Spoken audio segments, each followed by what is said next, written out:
Hello everyone, this is the Calculus BC 2012 FRQ question number 6. This question is related to the Maclaurin series that we've been working on. So what we're given here is the Maclaurin series for G, which is here. And with this, we'll be answering these 3 questions using this. So part A asks for, using a ratio test, find the interval convergence of the Maclaurin series for G. So what is the ratio test? The ratio test is equal to the limit as n approaches infinity of the absolute value of a of n plus 1 over a of n. So with this, we're going to be taking the function g and replacing all the n's here with n plus 1s. I'll do that. So we have the limit as n approaches infinity of absolute value of -1 to the n plus 1 times x to the 2 times n plus 1 plus 1 over 2n 2 times n plus 1 plus 3. And what I'd like to do is multiply by the reciprocal of a of n. So 1 over a of n. And that's the same thing as dividing. So here we have 2n plus 3 over -1 to the n times x to the 2n plus 1. So let's simplify this out. The negative 1s will cancel out because of absolute value.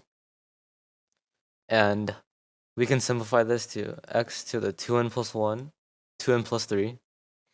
And this is 2n plus 5. And here we can cancel the x's, but here there's an x squared left over. And we'll leave this out for now, the 2n's plus 5 and 3.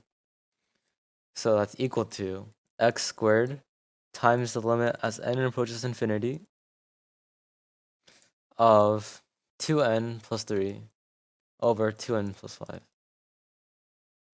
And what I like to do when I'm in this scenario is divide by the biggest exponent in the denominator. So that's equal to x squared times 2n divided by n plus 3 divided by n over 2n divided by n plus 5 divided by n. And this is all as the limit as n approaches infinity. So these will cancel out to 0, and these cancel out to 2. So we have 2 over 2, x squared times 2 over 2, which is 1. So we have x squared times 1. And the ratio test guarantees convergence if it's less than 1. And we're trying to find, convergence. So we can square root everything, and we have x is less than 1, which means our radius is equal to 1. But that's not what we're trying to find for. We're trying to find an interval right now. So since radius is equal to 1, we know that x will be less than 1, but greater than -1. But that's not it. We have to test these endpoints to make sure if they're a part of the interval. So at x equals -1, we have the series from n equals 0 to infinity of -1 to the n times -1 to the 2n plus 1 over 2n plus 3. And what that gives us, that gives us the series from n equals 0 to infinity of -1 to the n plus 1 over 2n plus 3. This is because, looking at this, for any value of n, this will always be even, and therefore it will just be equal to 1. So we can just add it on to the -1 to the n. So what we're seeing here is that we can use the alternating series test to determine if it's convergent or divergent. And the alternating series test is the limit as n approaches infinity of the series.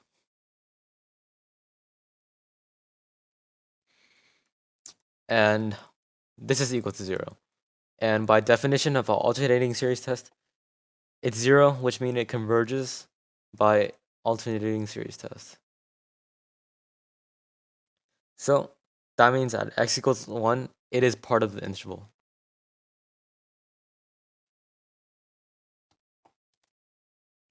Now, we need to test x equals 1.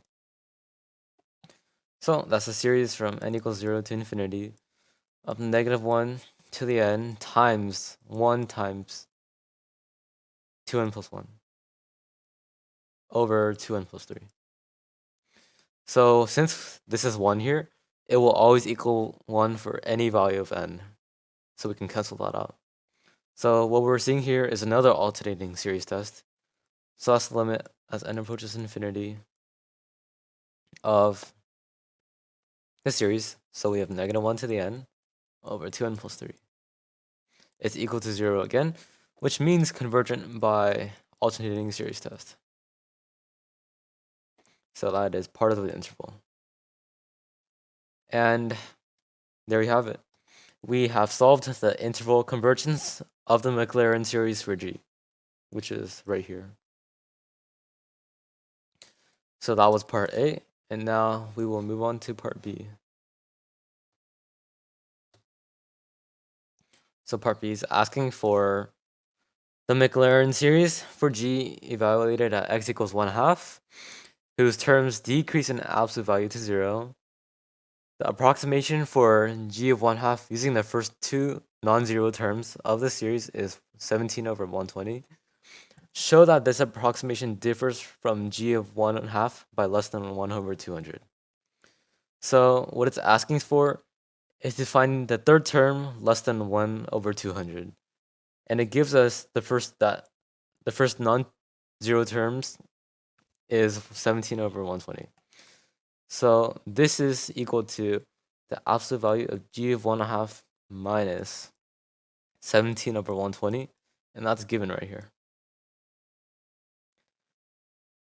Oops, it's absolute value. And so that means we don't need to look at the first two terms.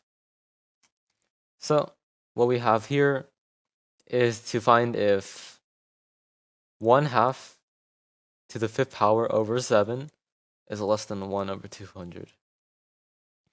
And we get this from looking at the third term because we are given the first two terms, and we're subtracting that here. So that is 1 over 7 times 1 over 32. And that is clearly less than 200 because 7 times 30 is equal to 210, which is less than 200. And that's part B.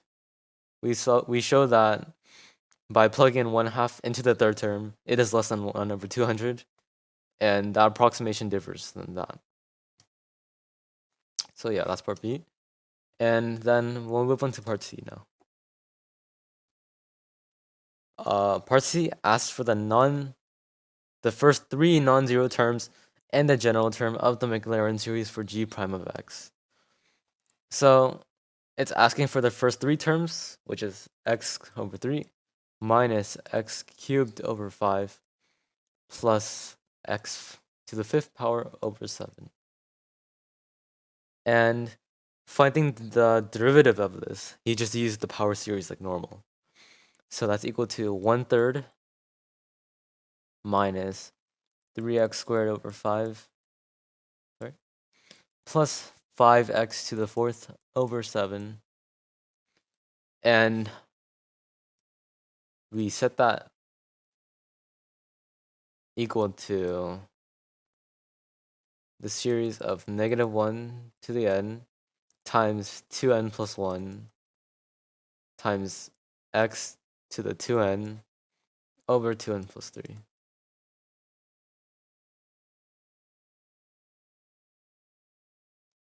And how do we find this? Well, in this series, x is the only variable and n is a constant. So x is our only variable. So we use the power series like normal. We would take what's in the exponent and bring it down, and then subtract 1 from the exponent. So what we get here is the first three terms, 1/3 negative 3x squared over 5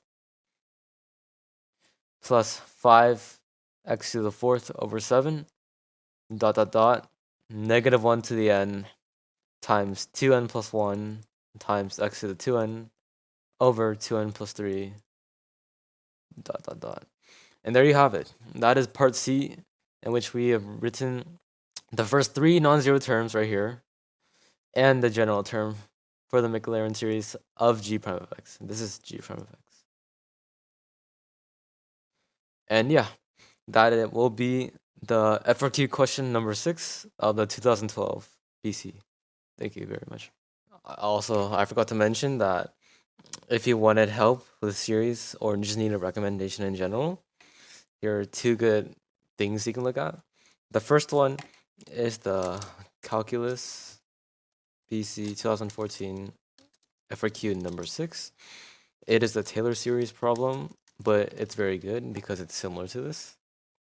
And the second one you can use is the Khan Academy link. All you search up is Khan Academy Maclaurin series, and this is the first result that pops up. All right, thank you.